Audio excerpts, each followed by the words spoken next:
কেমন আছো তোমরা সবাই? আশা করছি তোমরা ভালো আছো, সুস্থ আছো। আর এই দেখো আমি বাড়ির সব কাজ করে স্কুলে যাওয়ার জন্য রেডি। আর কি বলবো, বৃষ্টি কথা বলে লাভ নেই, এখনও নেটে দেখাচ্ছি যে শুক্রবার অবধি বৃষ্টি হবে। তো দাঁড়িয়েছি বাসের জন্য, মধুমিতাতে যাব। চলো, আর ব্যাগেজ স্টলও নিয়ে নিয়েছি কারণ একটু ঠান্ডা ঠান্ডা লাগছে। তো চলো, সারাদিন সঙ্গে থাকো, স্কিপ না করে ভিডিওটা দেখতে থাকো।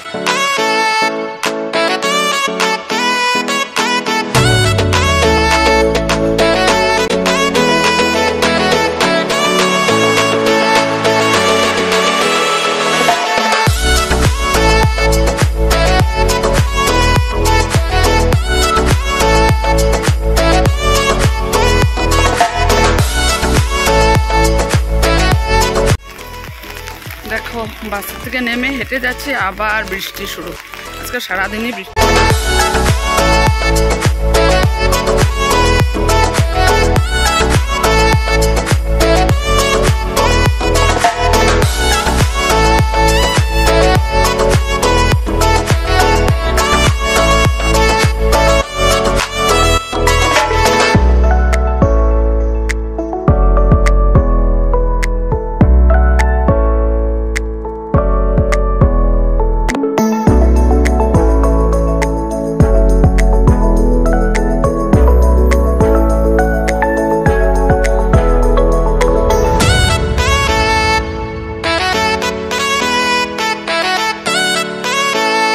বাড়ি আসলাম আর অমিতাভ আর আমি একসাথে বাড়ি ঢুকলাম।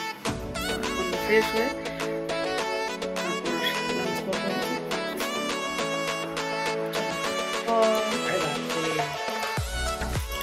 হ্যাপি হ্যাপি বিস্কুট বনিতা নিল, আমাকেও। আমি শুনে বলি আছে নাকি, বলছে হ্যাঁ হ্যাঁ নাও, অনেকদিন পর আনলাম। খুব সুন্দর বন্ধুরা, রান্নাঘরে এসে এদিকে প্রেসার কুকারে বসিয়েছি চানার ডাল, আর এখানে দুধ চাল দিয়েছি। দুধ চাল হয়ে গেছে, মিষ্টি কুমড়ো আলু দিয়ে তরকারি হবে। দেখো কালারটা দেখো, এত ভালো লাগছে। কালো দাবো বাজার থেকে এনেছে। তো ছেলে গেছে ইভিনিং ওয়াকে, সকালবেলা যাবে ভাবলো, এত বৃষ্টি থাকে প্রতিদিন যাওয়া হয় না, তো তাই এখন গেছে। আর আমি যাবো গেছি কাজে, আসলে পরে চাটা বানাবো। তো চলো পরে আবার আসছি। রান্না কমপ্লিট, চানার ডাল হয়ে গেছে এখানে, আর এই হলো মিষ্টি কুমড়ো আলু দিয়ে তরকারি। চলো একটু গিয়ে বসি, তারপর আস্তে আস্তে খাওয়া রেডি করবো।